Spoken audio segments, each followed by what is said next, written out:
Lynn, okay. Okay, can everybody hear me okay?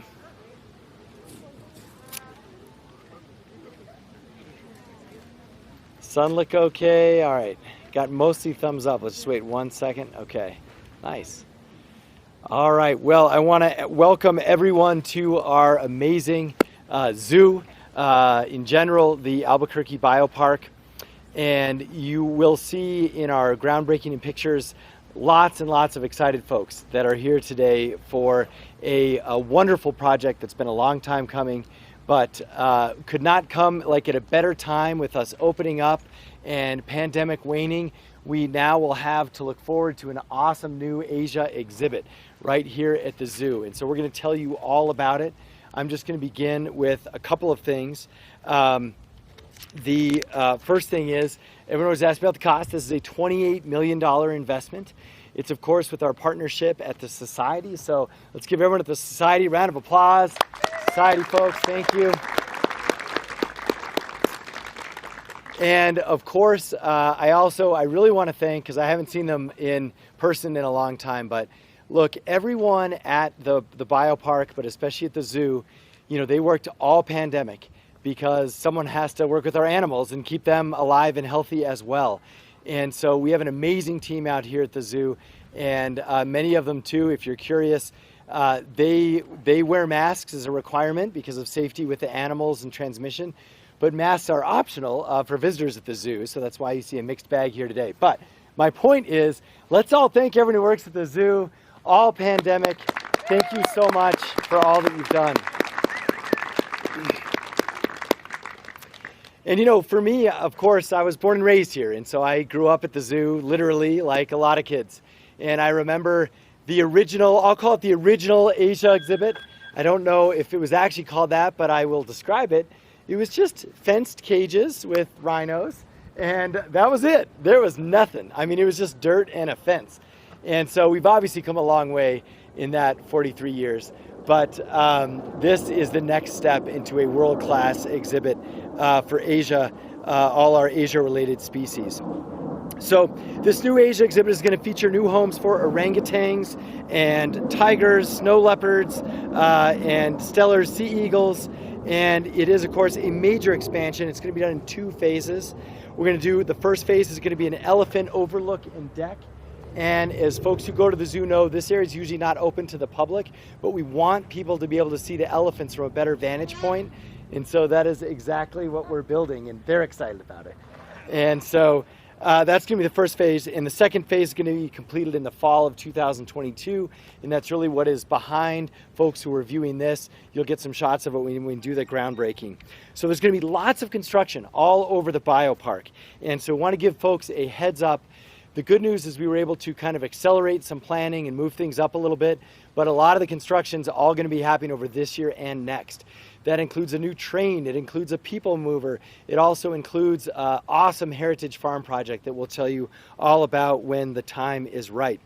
And this is also made possible fundamentally by the staff, I think, and the leadership in our construction firm and our architecture firm, but also by the voters of Albuquerque. So this is all in one way or another related to the GRT tax that we passed a couple of years ago. So we want to thank the voters for that. So we're going to go through a lot more details on this, and to lead us through some of that is the head of the zoo, Stephanie Stowell. Stephanie? Good afternoon, everybody.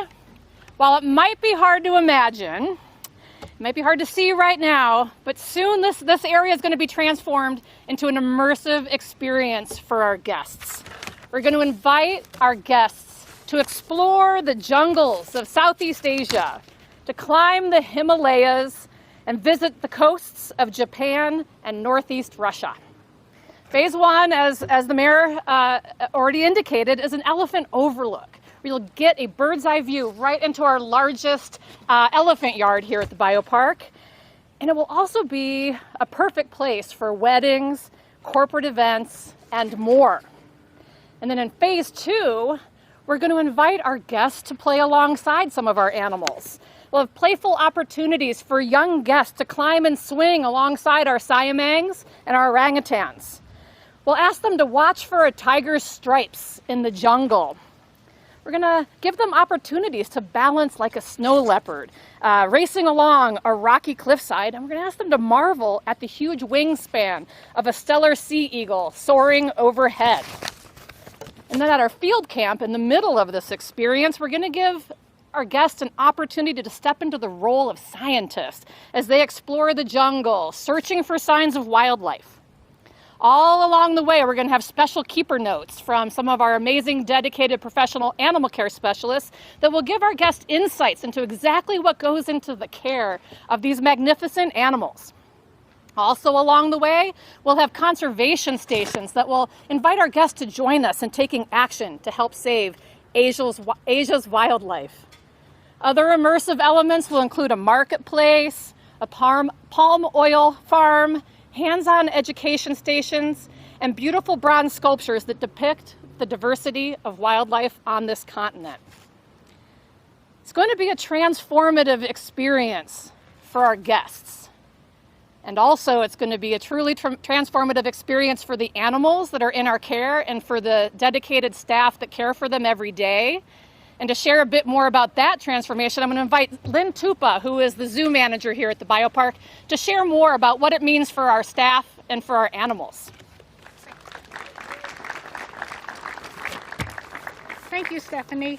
So I'm really excited about this new exhibit that we are developing. We've been working on this for a long time, the Biopark staff and the architects, and we are truly building a world-class exhibit. Our main focus when we designed each of these habitat was the animal care and well-being, and I really believe you're going to be able to see that when it's completed, that our citizens of Albuquerque are going to be happy with the exhibit, and so will the animals. Our focus animals are going to be the orangs, Siamangs, tiger, snow leopards, and the stellar sea eagles. The orangs, tigers, and the Siamangs are going to have access to 4 totally enclosed, meshed-in exhibits. A couple of the exhibits are going to be about 40 feet tall, so you'll be able to see the orangs and the Siamangs swinging up through the tops of the exhibit as they would in the wild. They'll have the choice and the control. If they don't want to be up there, they're going to be able to come down and sit by the pools that are in their exhibits. They're also very interactive exhibits, so we have a lot of things in there for them to manipulate and play with. So we have feeder logs, puzzle feeders. There's going to be zip lines for where we can hang toys or hang a chunk of meat for the tiger to wrestle with. There'll be pools for the animals to swim in. And these are rotational exhibits, so we can give the animals the option of going into a single exhibit, multiple exhibits. We'll be able to mix the Siamangs and the orangs together. And once the Siamangs and the orangs have traveled out of those exhibits, we can let the tiger come in, and he can follow the scent of the orangs as they had gone through that exhibit. And tigers like nothing better than to roll in orang poop or somebody else, so they're really going to get some nice interactive smells and feels and textures as they go through each of these exhibits. The public and the animals are going to really enjoy the 4 bridges that have been established to get between each exhibit, and they will be over the walkways. So as the public are walking down the pathways, there's going to be a tiger sitting over their head looking down on them, or the orangs will be there watching them, and you'll be able to get an up-close look at the animals in those exhibits. As you go around, you'll be able to see our snow leopard exhibit. It's a naturally designed exhibit with a lot of rock work, which will allow the snow leopard to bounce around and feel like he's in home and get up high so he can look over into the other exhibits. We'll have training walls at all of the exhibits, so the public will be able to see us interact with the animals and train them to cooperate with their care here at the Biopark. The last exhibit as you come through will be our very large Steller sea eagle exhibit. This will be an exhibit large enough for the Steller sea eagle to fly across the whole exhibit. And there'll be a pool in the center where the eagles can go down and grab fish to eat. Each of the buildings are also state of the art. They're going to have, we'll have back holding areas for each of our buildings. So if we have mom with babies, we'll be able to put them back behind the scenes until they're comfortable enough to come onto display for the public. Or we may have an animal that needs a little extra care. We'll be able to keep them back there out of the public's eye until they're ready to come onto display. Our orang exhibit will have a biofloor, which is a naturalistic mulch-filled floor, which we've never had for our primates before. So it'll give them the opportunity to forage through the mulch every single day. There's cameras in birthing dens for the animals and heated floors. So it's really, I think, state of the art. And we've been planning this for a long time, and I'm really excited about it. And I think the animals are going to flourish here. And I think the staff it's going to be a challenge for the staff, but they're going to really enjoy how well their animals will adjust to it. Stephanie?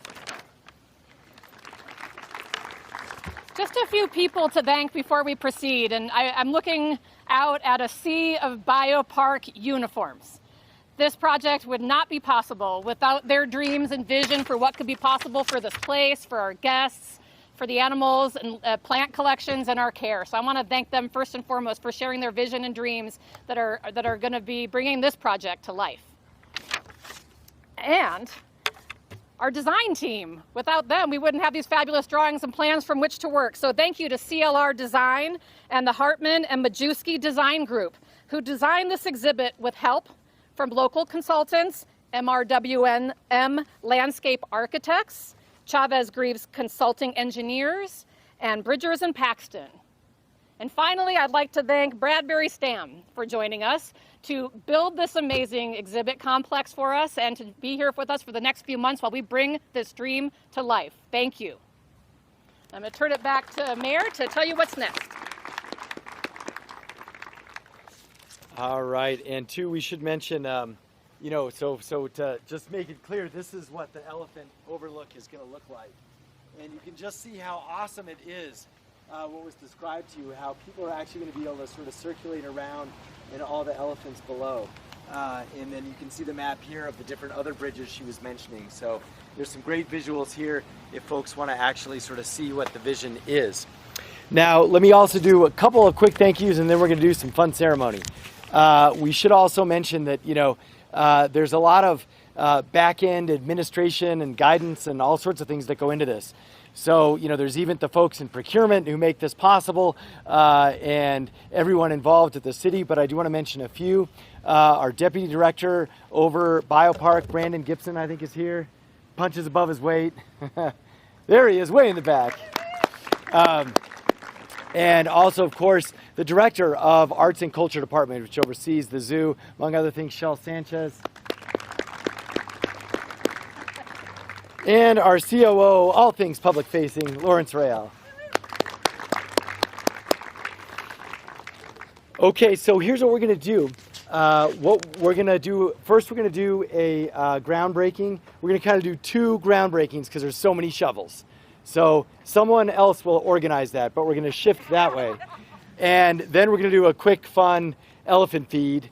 And then I think there might be some other non-zoo things after which we can do. But let's pause right now. A couple of questions. If you have them, we can do a few now, and then we'll proceed. What's the ETA for phase 1 to be done? Phenomenal question. ETA for phase 1 to be done. September 1st, 2021, in that neighborhood. And that'll be, again, for the elephant overlook. Phase 2 is 2022. All right, any others? All right, thanks again. Okay, we'll head over here.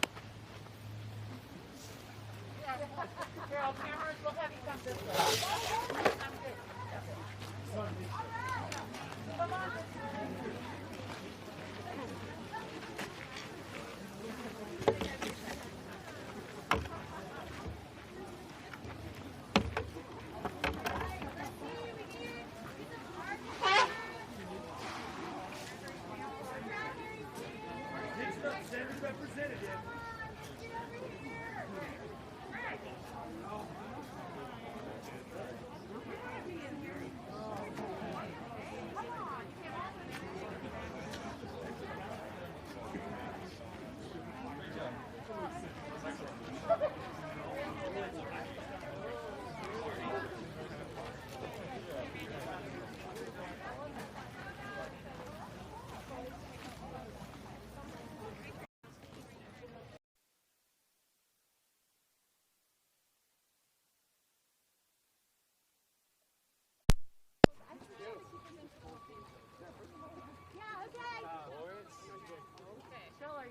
If you brought a shovel, or you're willing to share a shovel with somebody else, as you get in here, fill it around. This is like a happy graduation. So Cynthia doesn't like to do the actual pictures and hiding. That's what she pays me for. Show her. What do you want?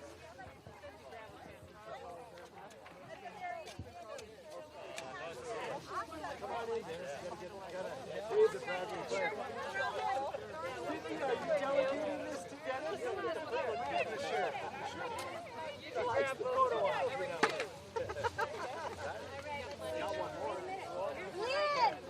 They're gold. Come on. So, and we're just doing one together? You're better with adjusting these things. Oh, there we go. Cool. Thank you, man. All right. We're going to do a second wave of file parts so we can see it. Oh, okay. Yeah. You're right. It's up We're going to get out of the way. Because otherwise you'll be throwing it on us, right? Nice. Yes, exactly. Okay, all right. That's how this works. So let's do a countdown from 3 backwards. We can do it. All right. And then you'll hold it up there for a little bit. You got to pause before you dump the dirt. Okay. You know, I'm almost done with my first term, so I know how to do a groundbreaking. All right. All right. 3, 2, 1. There you go. Nice. And turn. And turn. Yeah.